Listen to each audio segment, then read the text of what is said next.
მუნიციპალიტეტის 2015 წლის ბიუჯეტი რამდენიმე წუთის წინ დაამტკიცეს ქობულეთის საკრებულოს ხდომაზე. საკითხის განხილვა კამათის ფონდზე მიმდინარეობდა. დეპუტატების ძირითადი შენიშვნები ჯანდაცვისა და სოციალური საკითხების მისამართით აქვთ გამგეობისთვის.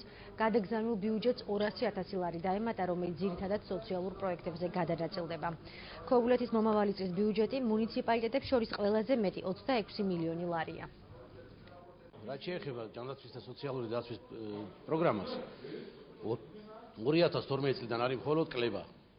მე არ ვლაპარაკობ იმაზე, რომ 2012 წელს 33 მილიონი ლარის ფარგლებში ჯანდაცვის და სოციალური დაცვის პროგრამა წარმოდგენილი იყო 3.5%.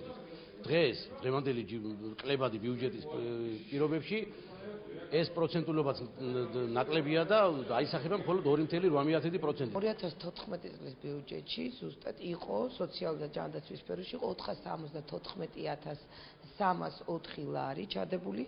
შენიშვნებზე, როდესაც ბიუჯეტის განხილვა მოხდა, შენიშვნებში ჩაიწერა 5 ახალი პროგრამა. ბიუჯეტში დღევანდელი 2015 წლის ბიუჯეტი არის 724,268 ლარი, სხვაობა არის ზუსტად 259,000 ლარით.